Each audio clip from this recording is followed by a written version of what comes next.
There's something in my eye. Hold on, let me just correct this really We've got fast. a pro on the episode. Wait, pause before you go forward. I'm literally, I could be in pain. You're just trying to like move forward. I know you. We've got a pro on the pod. Wow, AJ. How about that? I can't even see. Okay, well, do you need to see to do a podcast? Well, yeah, to see the secrets and stuff. You know what our guest looks like. I can read them. Okay, well, okay, let me get it together. You don't want to relinquish control? What is up, y'all? Welcome back to Confess Your Mess. I'm Emile Ennis Jr. And I'm his soon-to-be husband, AJ Gibson. God, that sounds so weird. I know. Listen, if you're, I don't know, if you've never listened to this podcast your first time, you're like, who are these guys? What is this? Why am I here? Well, you're here because it's fun and we do listener-submitted secrets. So every single episode, we have listener-submitted secrets from our listeners. And you can submit anonymously. Yeah, you can go to confessyourmess.us and you can submit, you can give us as much or as little information about yourself as you choose. Mm-hmm. You can also leave us a voice note. If you do so, you're giving us the permission to use your audio on the podcast. Wait. So when I worked at Clever back in the day, here goes. You tell side stories all the time. So when I worked at Clever back in the day, I remember Susan, who was my co-host, she was Australian. Yeah, she's coming to the wedding. And then every time Drew would come into the office, she would be like, I know how to say razor blades in Australian. You say, what is it? Rise up lights. Razor blades. But you're actually, rise up lights. Rise up lights. But saying the accent, it sounds like razor blades. Rise up lights. Rise up lights.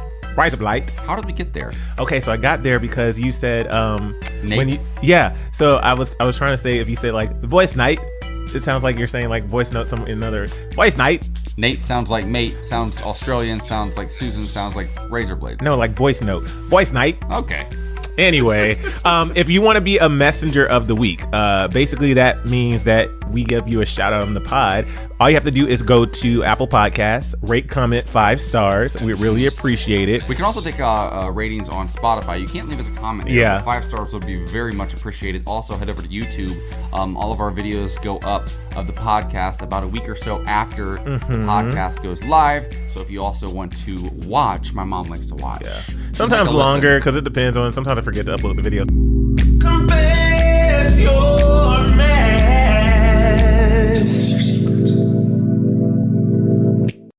We'll get into the messenger of the week later. I want to get into our guest because our guest is one of my dear, dear closest friends.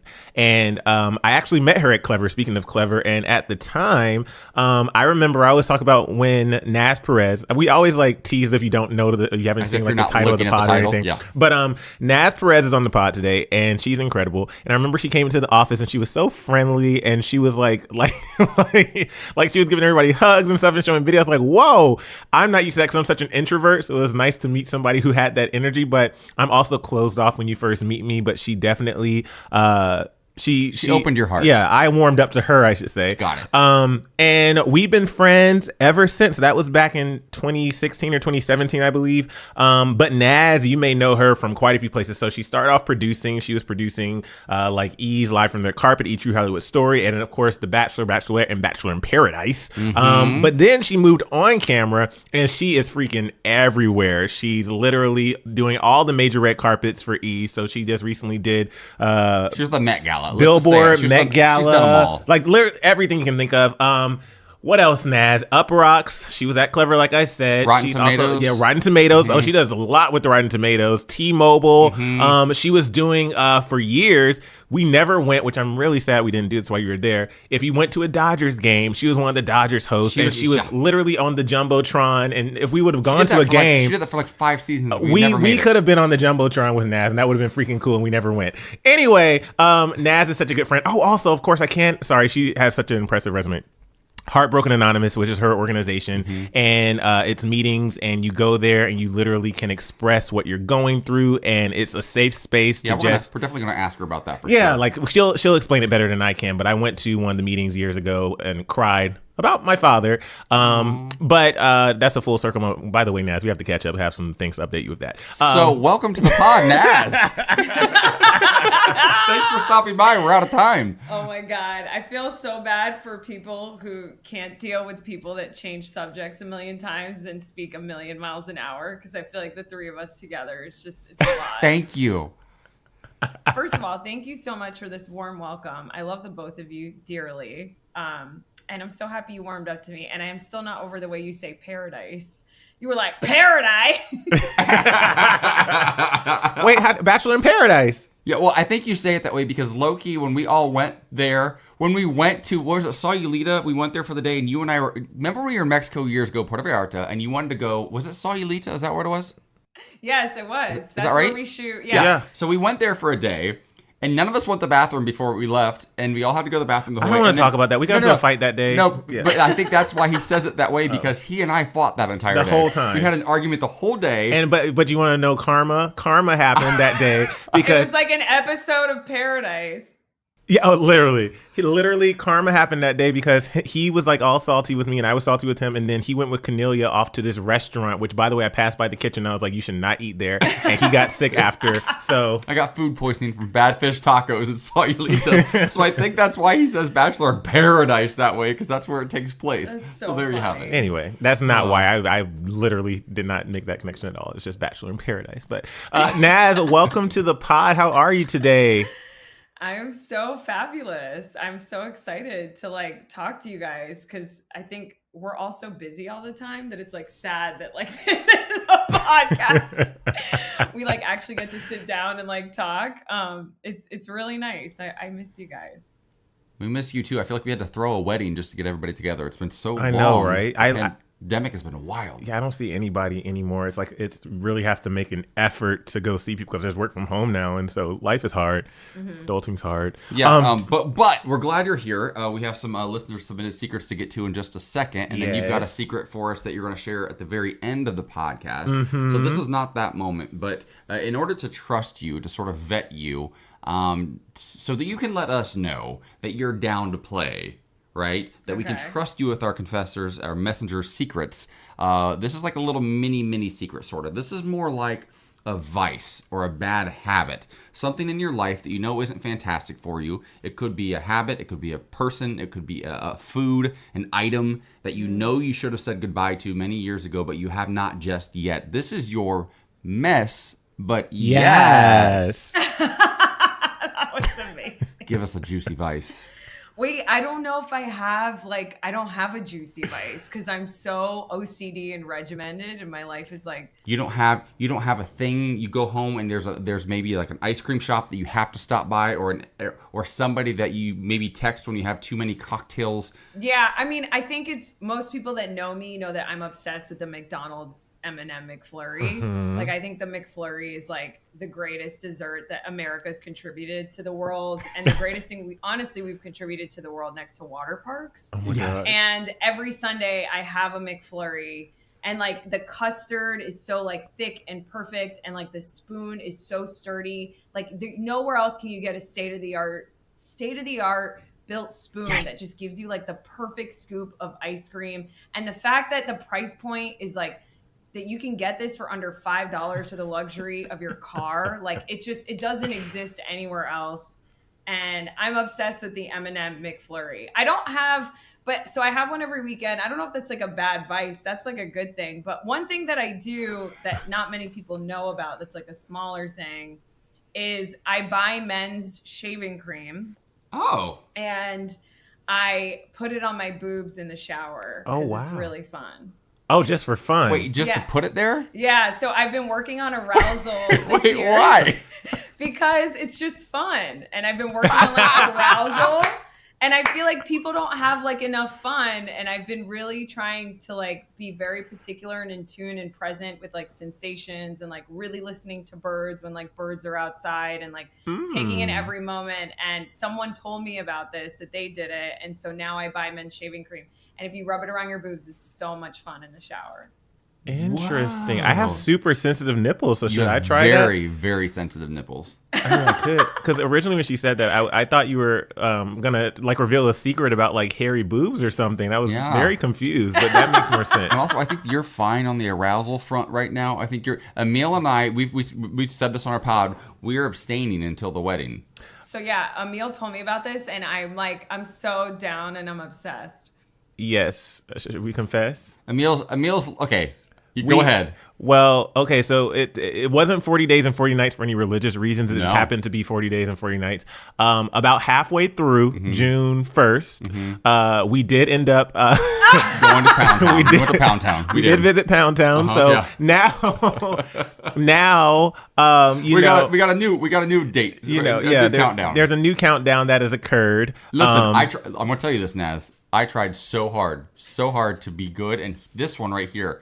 This one would not leave me alone. And I said, okay, are you sure? We had some drinks that night. We went to Craig's. Oh, yeah. I mean, after you spend that amount of money on Craig's, you got to end that with a nightcap, Well, it's also the first night of Pride, and we're getting married this month. Yeah. It was a lot of special things that happened. It was hot. Yeah.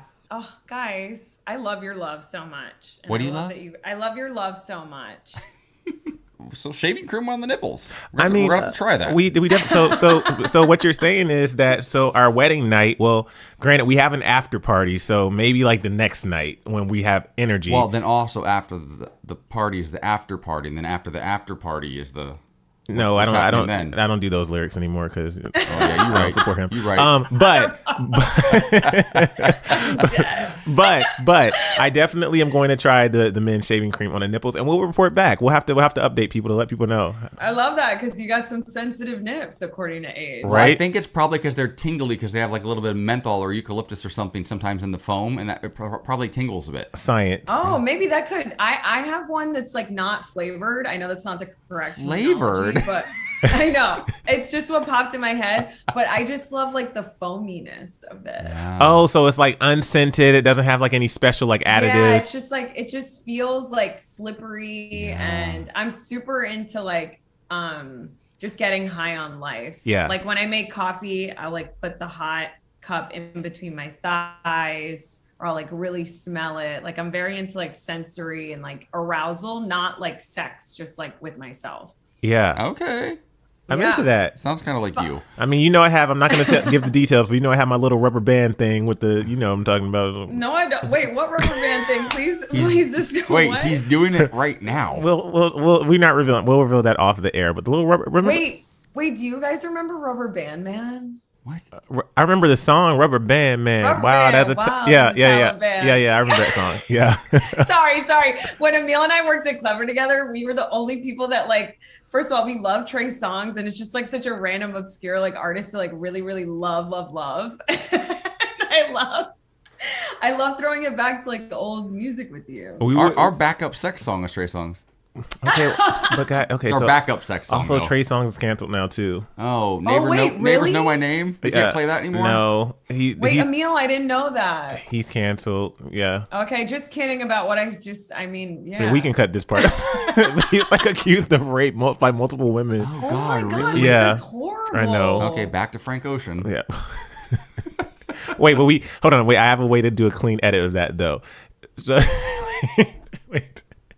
So Naz, we love listening to old school songs because we used to always do that because you're from Florida. Yes. I'm from Georgia. Mm-hmm. And so there were certain songs that would always play. And real recognize real. Right. Because you're so stupid. You're so stupid. Okay, wait. Let's get into the pot. Okay. Let's do it. Yeah, those are good messes, but yeses. We trust you. Yes. Let's do it. Wow. Oh my God. I'll read the first one. I want to read it. When Emile reads long secrets. Just let me read it, AJ. We're going to be here for a week. No, we're not. I didn't realize I was like coming to an ab workout when I signed up to do this podcast. This is anonymous. They said they're a gay cis male, Pennsylvania. Love your podcast. I've known I was gay since I was about 4 years old, but didn't have the words, nor was I aware of any queer people. Grew up in a small town in a seriously backward county, was raised Catholic, went to Catholic elementary school, through public high school and college, still couldn't admit to myself that I was gay, had sex with a man for the first time after college and was immediately hooked. Started frequenting adult bookstores and glory holes. A couple years after college, I went to seminary and was ordained as a priest, praying that receiving that sacrament and dedicating my life to God would change my orientation to take away my compulsion and addiction to sex, porn, and masturbation. It didn't. I still continued the same behaviors, but was in an even deeper closet. I started therapy for a while, intensive therapy, and decided to leave active ministry. For about 20 years, I've been living as a civilian, and I still attend the Catholic Church. My beliefs still line up about 90% of what the church stands for but doesn't live up to. I believe in my conscience after much prayer and counseling that God made me as I am and sees no sin in consensual sex. I believe that lack of love and kindness and being so judgmental as many people who call themselves Christian tend to be are the greatest sins anyone can commit. I think that is what Jesus taught. I'm still a sex addict and adore anonymous hookups. I've only ever had 2 relationships that lasted about 6 months each. Since COVID, I've only had sex twice. My body no longer responds as well to my sexual desires as it used to, but my heart and mind are the same as when I was 21. I've never shared this whole confession to anyone but shrinks and priests. By the way, in Catholic parlance, is it parlance or parlance? Parlance. Parlance. The person telling the secret, what you call messengers, very good term, by the way, is the penitent or penitent, and the priest who hears the confession and give absolution is called the confessor. Is it penance? Penance? Yeah, but the penitent gives penance. Yes, Oh, so God, like you're okay. the individual is called the penitent. So when you like go in the box. Yes, I grew up in Catholic school, so yeah, yes. Got it. Because I didn't grow up Catholic, so I don't know anything about Catholic. Why do you go to that's our confess your mess. Yeah. I grew up Catholic like Yeah. AJ did. Yeah. I think it's probably the same as like a penitentiary. You go there to like you to say I'm sorry for the bad things I did. It's a prison. It's a similar, probably Latin, I'm sure, or something. That's a lot. It's a lot. And it's very relevant for, I think we've actually talked to one of our friends, Susan, about this last night on the phone as we were packing from Mexico. So Naz, you know both of our backgrounds, and you've known us long enough. And for me, I didn't grow up in the Catholic Church, but I have a father who's a pastor and come from a very religious background. I know your dad and your family is religious too, because every time they come to town, they're like, Naz needs to go to church. But it's definitely one of these things where, as I was reading that, I do still struggle with, who I am in alignment with what I believe as far as my faith. What are growing up in the Catholic Church, how has that affected you and your... I think that, oh gosh, I don't know. If you could ask me this exact question every 3 to 4 years and you might get a different answer. Yeah. Honestly, I was raised in the Catholic school system, and then I wanted to be a priest. I used to sing solos in church. I was an altar boy. And for me, I had an incredible experience with my Catholic church. Like my nuns were amazing. My priests were all amazing. There was never anything just suspect going on at all in my childhood. So my experience with the church itself was beautiful. Now, as I got older and realized what the church's teachings, what their beliefs were about who I was and their unwillingness to sort of bend on any of that, that really created a deep, deep like wound. And then I was an atheist kind of for about 10 or 15 years. And for me, it was always like, I'm an atheist. I don't believe in God. I think I was almost saying it to get a rise out of my family and friends, just to kind of let them know that, hey, I'm hurting, right? And all the while in the back of my mind, I'd be like, but God, hang in there, just in case you happen to be real. Like, I'm just going through it right now, but I'll come back someday. And that's kind of where I was for a lot of years. And then I did come back, as you know, got baptized with my sister, and now she's kind of a religious zealot and can't support our love and doesn't, all of a sudden out of the blue has these different religious beliefs. So like, I have a lot of issues with religion as a whole, all of them across the board. The Catholic Church is dirty. There's a lot of dirty money and a lot of really bad things done to a lot of really good people in the Catholic Church, but that's not just Catholics. Yeah. The Southern Baptist Church is going through it right now. Over 1,000 people have been accused of sexual assault in the last 15 years in the Southern Baptist Church. Yeah. Every single denomination has been hit by these sort of accusations, and for what he's sharing, to actually have been like in the church that way As a priest as and a everything. priest, I think it's a conversation that the Catholic Church needs to have, because to expect somebody to devote their entire life and to just completely turn off every urge is just kind of insane to me. Naz, I would love to hear your thoughts. I have so many thoughts. Like, I feel like a million went through my head. So I guess I don't know where to start. First of all, I'm a cisgender straight woman. And so I think my first thought when you read that whole story was like, wow, you guys are the perfect people. Like, how beautiful that you started this thing on your Instagram and you guys created this podcast and this platform for people to feel safe to tell you things. I think that that's really beautiful and it's really rare. And of course, I don't have the experience that you guys do, and I haven't lived your life. And I was just so happy that this person felt safe to tell you this, and that you were even reading it, Emile, because I was like, wow, there's so many similarities to your life. And I think even it being Pride Month, which I hate like months. I think they're so performative, but also like so important. But I think it is important to reflect, like, if you are someone who isn't queer, like how much of a privilege it is to not have to be scared of loving something. And I think that is so asinine to me. And I'm like so embarrassed for like the human race constantly every day, like when it comes to like racism, but like especially this too, because I grew up in a religious community like you guys. And I'm just like, it's embarrassing. Like, I'm embarrassed for the human race. I'm just like, you're an imbecile. Like, you're actually a moron. Like, yeah. Like, to think of the color of someone's skin to be like, it's like, I would have thought, like, I just covered Jurassic Park yesterday and I love dinosaurs. And I'm like, wow, dinosaurs existed 65 million years ago. And that makes me feel so small in like the coolest way. Like, humans did not own the earth. Like, we are just here for limited time. And so anyways, that was like my first thought when you were reading the story of like how people need to talk about how people who aren't queer need to recognize and really like sit with and listen to stories like that person just shared, because the fact that you can hold hands with your husband in Whole Foods is like somewhat of a privilege. And I think a lot of people take that for granted, and maybe I even do too. And then I thought, yeah, what you said, AJ, is so true. Like, there are so many people who are queer in the Catholic community and who would love to, like, I mean, even my father, who's married, I think my dad would make like an excellent priest. And I think there's just so many, and the Catholic Church is known for being like so antiquated in its old traditions. Mm-hmm. But it's like they're really missing out. And that's why like these mega churches are really getting into like young kids, and as we grow older, people are being less and less religious and more spiritual, which is where I come in, which is where I can actually speak to, because I am someone who was raised Catholic, was also an altar server. I altar served at this, and I grew up in South Florida, Miami. So the priest at my church, San Isidro, actually got accused, I think of, I don't want to like misquote it, got accused of something bad. He ended up leaving. And then we got this new priest. His name was Albert Cute. I don't know how to pronounce it. But if you guys listen to this. If you guys Google him, he was so hot. Oh my God. He was so hot. And he actually ended up hooking up with a woman. And now he changed churches and he's a famous whatever. I don't want to say priest in Miami. Why did I go off on this tangent though? You can still lead a congregation and also be in love with somebody. Yeah, exactly. And I think what I was going to say too is someone who founded Heartbroken Anonymous, which it, by the way, is a support group for people that are heartbroken.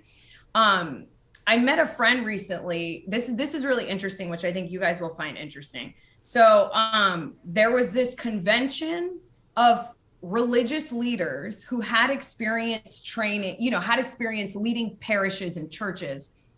But because no one's going to churches anymore, it was like a convention workshop where young people like me would go, who started Heartbroken Anonymous. I have absolutely no training in leading communities, but you guys know I have friends that lead mass meditations. I have Heartbroken Anonymous and I don't have any training. So it was like this really cool place where the priests and all these people would teach people like us millennials how to basically, help people and heal people. And I think at the end of the day, that's what this is about. And so my other thought was, when you read that story of that person that so beautifully and vulnerably shared that, was like, it really all comes down to community and this grasping of like, I don't want to leave this community. This is how I identify.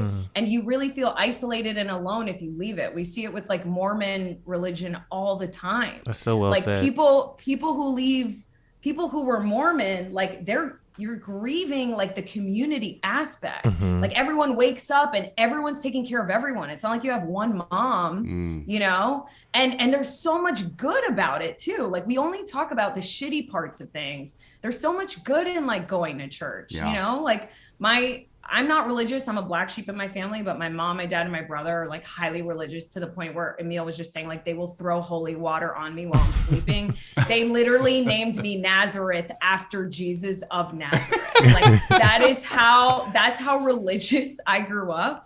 And it's hilarious because I am not religious at all. like I am spiritual. And anyways, those are kind of like all my thoughts on that. And but you're kind and you're open and you're compassionate. Yeah. And I think that's what's most important. And I think it's sad because people struggle with leaving. I think the biggest struggle in leaving is because you miss that community aspect. Sure. And it's about not identifying with what you are, which is even a larger issue I could talk about forever, which is when people say, what do you do? It's like, that's the first question we ask people. And I just think we're so much more than our occupation and like what we do. And that person is so much more than a priest. Yeah. He's like a beautiful human being that probably likes to do a million other things. But because we identify so closely to our jobs and what we do, it's hard to let go of that and shed of that. And I wish more people would. It's so similar to what Heartbroken Anonymous isn't just for those who have been heartbroken because of like relational, like romantic love necessarily. It's for anybody who's experiencing heartbreak. And I think it's also the same reason people stick around religious communities that aren't good for them is the same reason people stay in relationships that are not good for them. They don't want to be alone. They don't want to like face life without somebody by their side, because like even if that person by your side isn't that great and they're less than what you deserve, there's something really terrifying about like going about life alone. There is something growing up in the church, like really growing up in it. So my dad was a pastor. I was there like 5 days a week. There was the Bible studies. I would get there early for Sunday school and like just multiple things throughout the word. You had like a meeting with the different commissioners. It's always something. Go to conferences. There is a community there and something special about it. But now that I'm an adult, and I knew I was gay as a child, but now that I'm an adult and we've experienced this going to different churches out here in LA, it is sad that even though there's that community there, and even in some of the churches that feel like they're accepting, if they don't outwardly say, I support you unconditionally, I love you just as you are, they tiptoe around it. It's so damaging and hurtful to go to a church where because sometimes it's like they might not address the gay thing, but that almost is even worse because then you don't even feel acknowledged. Yeah. And so you get that community, but then it's like you feel like it's like a false sense of community because you're there, you feel like you're included. But then there's been some churches in the past we've gone to where we couldn't be involved in certain things because of our relationship. So it's just, I don't know. Anyway, But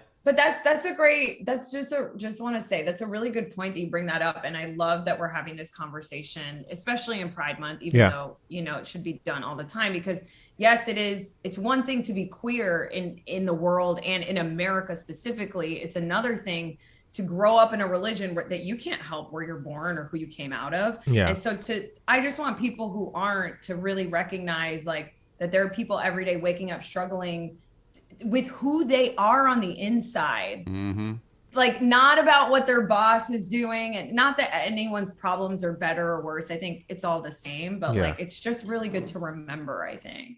I just now realized you're sitting in a corner with a mirrored wall, and it's not. I was like, wow, she bought two of everything. This whole time we're having this serious conversation, I'm going back and forth. I'm like, wow, you haven't been to Naz's place. Oh, he has to come over. AJ, you have to come over. Naz's place is so not like it feels like a house. Like it literally is like the roof. I've seen it on Instagram. Or the ceiling. It's beautiful. Okay, we're going to highlight our messenger of the week. Give a little love to our messenger of the week. Yes. Wait, am I doing this one? No, I was going to do it. Oh, you're going to do this one too? Yeah. You love reading things. I do love reading things. Gosh, go ahead. You can read the next. AJ read something. No, he doesn't. He never does. It's fine. Fine. Oh my God, we have two, but we're going to save one for another episode. Okay, I'll do this. Ahead. Best podcast ever. Wait, ever? Ever. This was written by LL_24. Yeah. Okay, sure. 5 stars. This podcast is hands down one for the most real and funniest thing I've ever heard. I think they meant to say one of. Yeah. From simple life lessons to deep therapeutic conversations that allows for all people to understand we're a little bit weird and never alone in our weirdness. Personally, for me, I've enjoyed the happiness, and it has brought me through some tough times, and also its relatable topics, especially growing up in the Bible Belt as an LGBTQ plus person, Charlotte, North Carolina. AJ and Emile, y'all are simply amazing, and I love every bit of content you create. Aww. That was such a thoughtful. I love when somebody takes the time to write something like, "Oh, you actually listen." Right. Like you're a listener. That's just also, neat.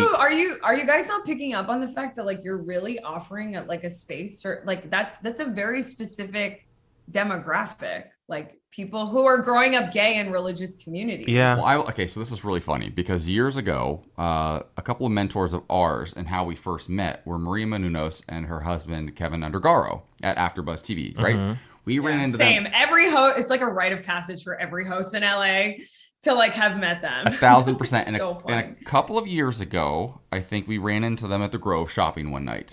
And they were like, oh my God, how are things going? We love you guys. We love seeing you guys' careers take off. Like, you're two of our proudest, like, former AfterBuzzers, right?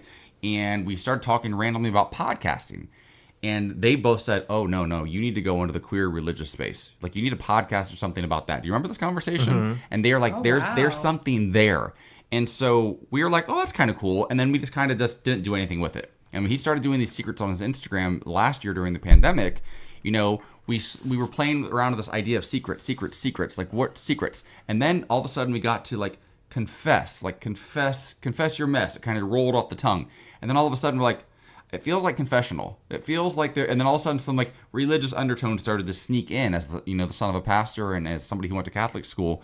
So it's interesting because we've just kind of like winging it, like week after week. Our conversations are different every single week, you know, based on what our guests are and what the submissions are. Sometimes they're super lighthearted. Sometimes they're really heavy and thoughtful and introspective. And it's been fun to sort of ride the wave and figure out exactly what this is. Yeah. I feel like season 1 of Confess Your Mess is going to be so different from season 2, 3, 4, 5. But it's been exciting. So, like, thank you for saying that, to acknowledge that. Wait, we have seasons? I know. We need to actually, you know what we need to do? We need to go to the convention that you were just talking about a little bit ago and learn how to, like... Yeah. How to bring it to the masses. I mean, you guys already are. It's amazing. You're and so yeah, sweet. this is seasons. Can I be a part of the finale? God, this might be, honey, because we got a wedding coming up. We're tired. This might, you might, oh You my might God. be our finale. Oh my God, Naz. We're just going to go ahead and say, you're our season 1 finale. Let's give Oh my God! What? I love television. Because, girl, we are tired. We are tired. And we got to get married. You're tired. Emile knows. I host a podcast called I Don't Get It with Ashley from The Bachelor. I didn't even mention your podcast. Yes. And Naz is also host of I Don't Get It. It's embarrassing. No, but we shouldn't wear busyness as a badge. And I'm not working at Dodgers this year anymore. And I'm cutting things out of my plate. And when we see people like doing shit on Instagram, we're like, you're killing it. And I don't think that's killing it. It's killing yourself. I am 100% burnt out. And a bunch of people have already asked me to get coffee and catch up. And I said, I'm taking the summer off from social obligations. Let's connect later this year. Cause like I need space for spontaneity in my life. It's crazy. Well, I want you to relax. That's why we haven't really asked our wedding party to do anything. Naz is in my wedding party. I don't know if I said that. Naz is in my wedding party. Spoiler Very alert. excited. But that's why we haven't really asked you all to do anything except just come and have fun. And we have so many fun, exciting things. We don't want to do like an So engagement excited. party and a bachelor weekend and all these things. It's like, it's just so much. It's a lot of pressure. Yeah. I'm so excited. We're excited. Okay, so let's get into the next secret. Anonymous mail. I remember in middle school, I was holding my girlfriend's hand and all of a sudden I get this massive boner and I'm just tugging on it to hide it. Oh, God. I was so embarrassed. I'm not sure she even knows that happened. We're still friends to this day, hanging out, roller skating and stuff like that. And we've actually both come out as gay, or in her case, lesbian. And then they did like the little emoji with the little like hand to the side. That's cute. That is adorable. I love that. Because guess what? Like, you could be aroused by any number of things, and this idea that we're like we live in a binary and that there's only 2 sexualities, and like none of that stuff's true. It never has been. It never will be. And right. And also, like I was telling you guys, I'm really trying to tap into arousal. It's so dumb that we like when someone gets a boner, we're like, oh, like it's like, what are we, 12? Right. Like, so what? Someone's body's having a sexual response. Like, why is feeling good bad? That's what I don't get it. And that's our podcast. Yeah, there it is. I'll tell you this, Naz. Yesterday, Emile decided he would start pulling together his looks for the wedding. And he's got enough looks now for a 42-day stay. I have so many outfits. We're going for a week. And Listen. he says, okay, I'm going to try on all my shorts and then move on to swim trunks and then move on to Speedos. And I'm laying there in bed. And he wants me to see everything to make sure it all looks okay. And I was so constantly aroused for like a solid hour.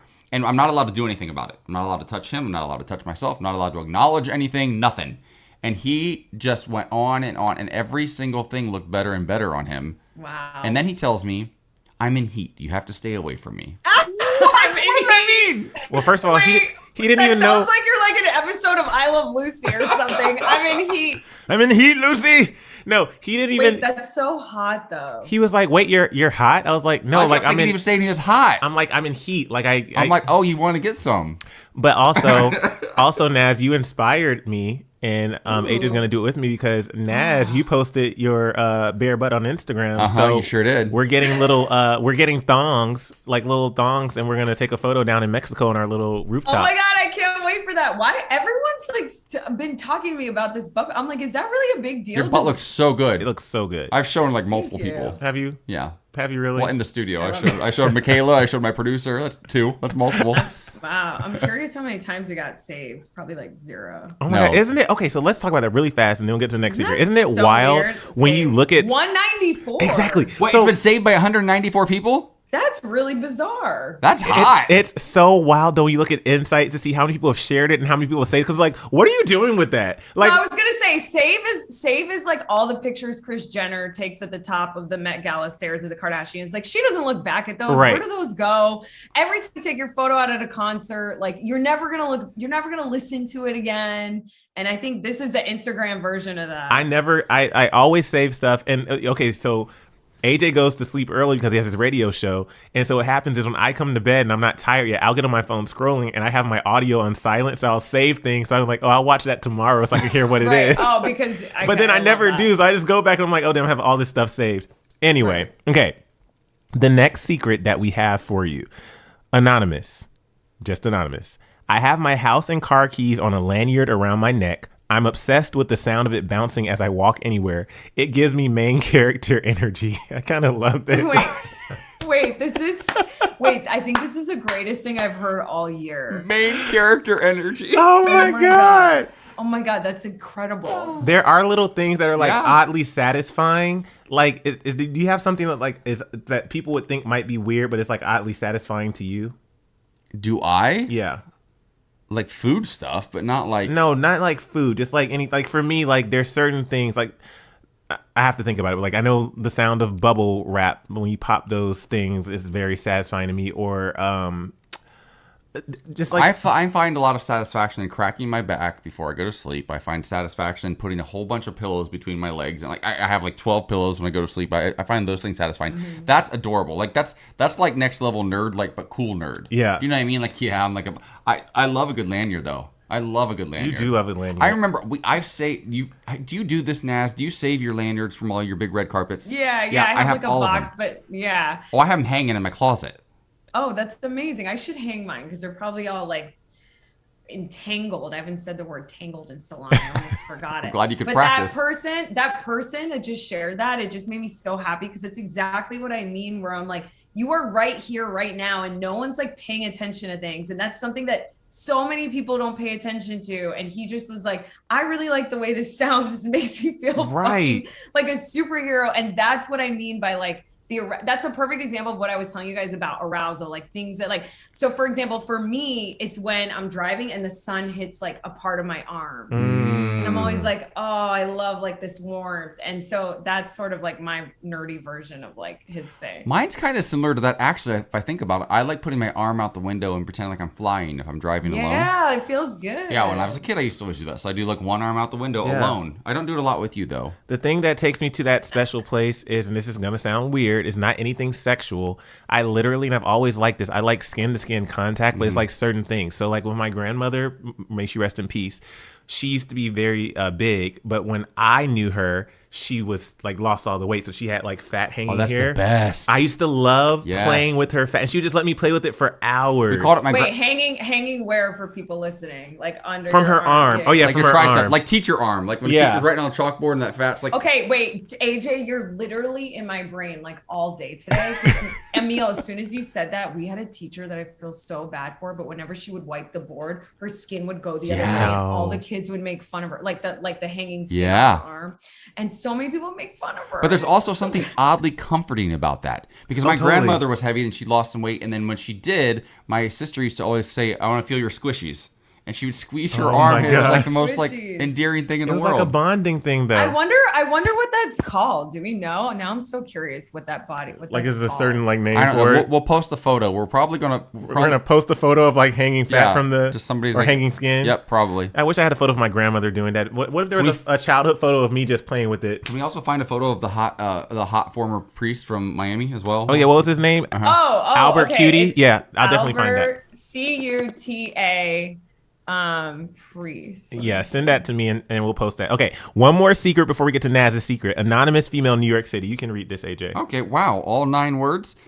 Okay, the last 3 secrets have been short. I'm secretly a crypto girl, but all of my friends hate crypto, so I've kept it a secret this whole time. Does liking crypto make me a bad person?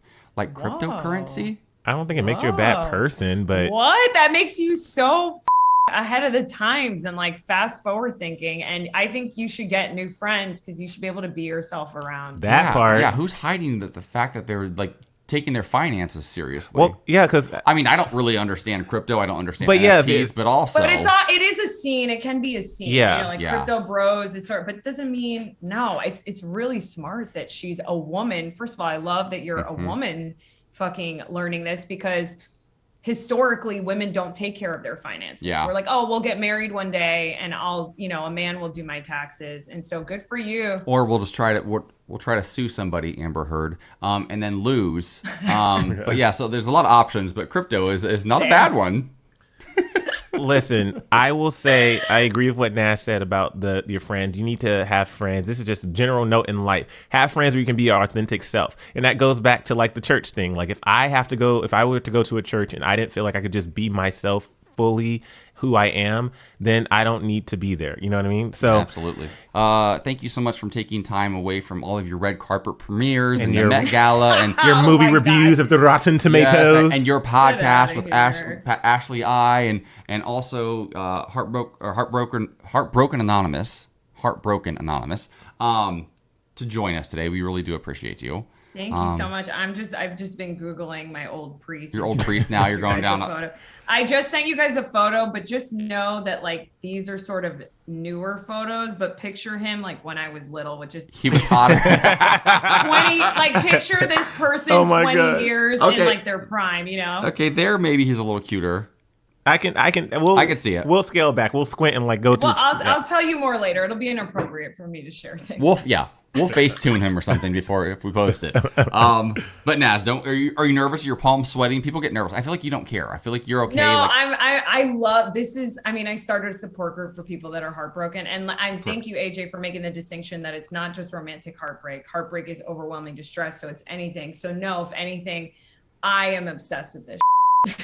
Perfect. Right. But I will say something out loud that I had just realized a month ago for my secret that I've never shared with anyone. So. Okay, so perfect. This is the perfect segue. Here we go. Naz Perez. Naz. I just said her name. Why are you going to say her name again, you weirdo? Because I knew it would annoy you. It's time for you to confess your mess. Oh, wow. Confess your mess. I love you guys so much. Okay, this was so I'm very much on like a self journey of like becoming my best self. And when you guys asked me to be on the podcast, aka asked me, when people are asked to be on this podcast, they have to sort of submit their mess then. So at the time, presently, I was a month or 2 months ago, I was really struggling with I guess I'll just say the story. So I was covering the Met Gala, and my stylist was no longer able to style me for the Met Gala. Oh, wow. A week, we were like 7 days out, and also my hair and makeup team wasn't being flown out. And so I was like really crying because I had worked the Met Gala last year. And just a little background about me: I love fashion. The Met Gala is fashion's biggest night. My dream was always to be a host. So putting those two things together internally for me, it's not a big deal to the world, but for me, it was a really big deal. And it was a big deal that I did a good job because I had done it for the first time last year, but I had to wear a mask. And it was just sort of, so in my head, I was like, okay, this is the one, I've done it once. And I really care about fashion and what I wear. And I was having meltdowns and crying because I'm like, how is anyone going to like, how are they even going to find anyone to dress me? How's anyone going to find anything good? Like, and I'm also so busy, as you know, like explaining my bio, that I'm like, I have no room for fittings. And also like, when people get married, you don't use like a hair and makeup person that you met that morning. So it was just I was experiencing so much inner turmoil. And then I do EMDR therapy, which I highly recommend anyone doing. And I realized that I don't trust myself. And that was a really fucking scary thing to hear, like from a therapist, and to like sit with and let marinate, because I consider myself to be really confident and strong. And what I realized was that I was really depending on a dress and how I look in order to do a good job. Wow. I was like, I need this or I cannot do well. And then I realized, like, no, Naz, you need to be able to do a good job in a trash bag. Like, you need to be able to do a good job. Like, and it was such an incredible moment for me. And I share it because this has been my mess, where I think often in my line of work, our line of work as hosts and people that are on camera, and that are also, it's a big struggle to be a personality, because I'm very much who, like, the Naz I am at home is the Naz I am on camera, but obviously there is a line, right? So for me, I'm like, well, people watching me are going to think that I picked this dress. You know what I mean? Like, they don't know that things have to get approved, or that, do you know what I'm saying? Mm-hmm. Like, it's very much a part of me. And when I'm wearing something really cool that I feel like I would put on, I go in like with such sort of like gutso, I think. And yeah, I realized that I don't trust myself, and that I really relied on like all these external factors. And I really just like a bride that gets lost in the details, you know, that's like, oh, the napkins and all this stuff. And they forget that the whole point of the day is that they're in love and that they're committing to love. I completely forgot why I love hosting. And I love hosting because I love connecting with people. And so it's like, it was never even about me. It's about like the conversation of the person I'm talking to and how I'm going to make them feel seen. And so that was like a really huge thing for me. And it's been something that I've been working through, because I really rely on like a lot of external stuff in order to like do a good job.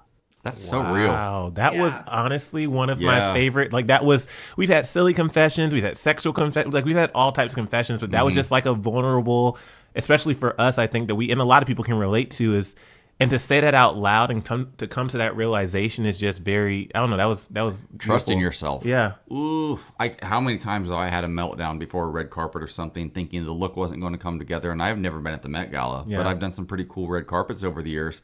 And you're really good at reminding me, like, AJ, it's about you. You got this. You're just prepared. You're going to be great.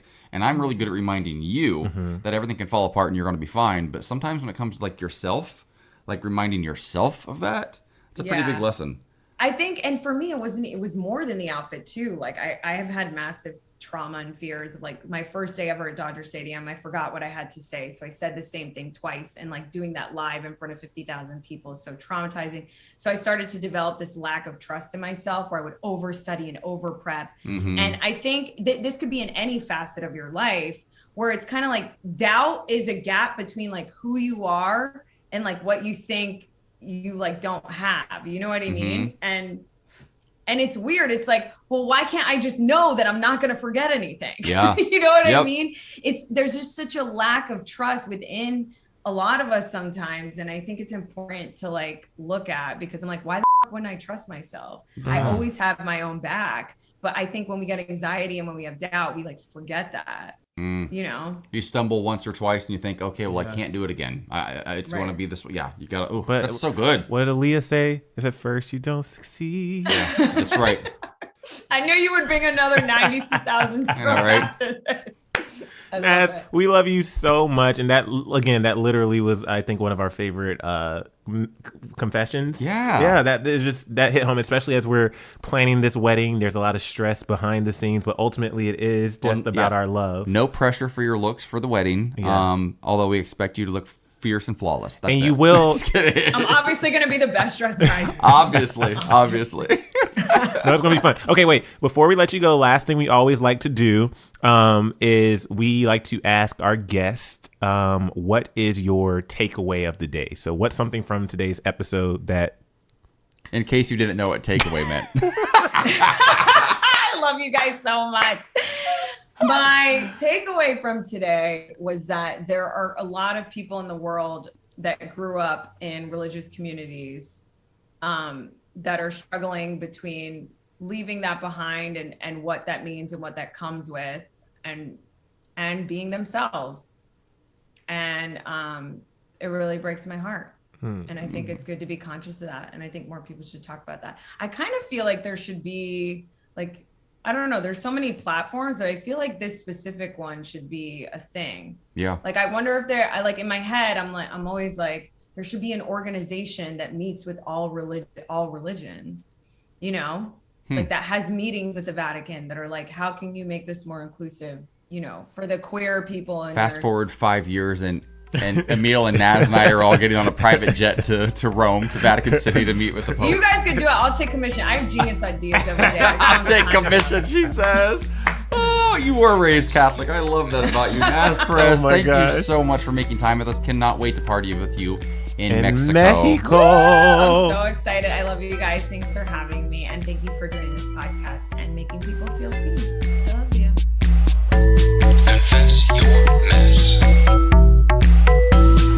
Confess Your Mess is a Straw Hut Media podcast produced by Ryan Tillotson and Frank Driscoll. Thank you so much for listening, and don't forget to subscribe and share. And if you have a secret you want to share, go to confessyourmess.us to submit. Your secret could end up in the show. Ooh.